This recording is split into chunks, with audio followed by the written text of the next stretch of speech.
Hey, this is Ross with The Verge, and we are looking at the Nokia Lumia 710. The first thing you'll notice is it's a pretty standard black design. It's got a solid button on the bottom, unlike most of the Windows phones that have come out, which have been capacitive buttons. If you look around the device, you've got standard camera buttons, you've got the volume rocker, and if you look at the top, you've got the micro USB port, which is a little odd. You've got the 3.5mm headphone jack, and you've got the power button. Now, the interesting thing about the micro USB is that you're usually seeing those more on the side and on the bottom. On the back, you've got the 5-megapixel camera, you got the single LED flash, and the pictures you take with it are pretty standard. We kind of size it up with the Samsung Focus Flash, the HTC Radar 4G, and they're all pretty much the same kind of picture quality, more or less. Maybe a little bit of a saturation difference, but you're not going to notice unless you really look carefully. There is no front camera, so if you're really big on video chatting, you're just kind of out of luck here. The display is a 3.7-inch, what Nokia calls a clear black LCD. It's basically an LCD with some better colors than what we've seen before. The big problem with it, and although it does look very nice in front, the biggest difference, if you look at the Focus Flash side by side, you'll see the viewing angles are a little off. The device runs Windows Phone, which, as with every other device, it's more or less the same experience you're getting across all the phones. You've got basically, on a fundamental level, a form over function design.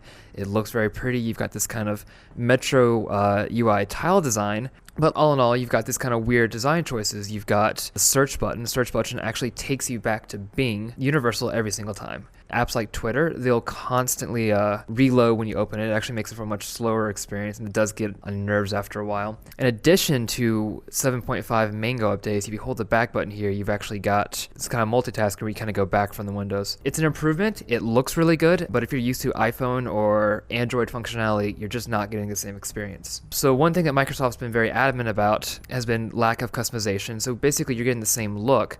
Nokia has actually added a few apps of its own, though. On the small scale, you've got a new theme, which is Nokia Blue. It's actually a more navy blue compared to the bright one we have. Now, this phone actually has 3 GPS apps when you load it up. You've got regular Bing Maps, of course. You've got the T-Mobile-centric Telenav, and you've also got Nokia Drive. The maps are actually powered by Navtech, which Nokia now owns. Now, turn left. The other app that Nokia has is the Nokia We Care app. And if you click on it, it literally is just an app that says how much Nokia cares about you. It respects your privacy, it doesn't collect your data, and if you want to click on the privacy policy, you get a ton of bright blue obnoxious links. The other carrier-centric app is T-Mobile TV, which, as the name suggests, is just a streaming service. You get a 30-day trial, or at least we got a 30-day trial with our review unit, and after that it actually has a monthly subscription fee.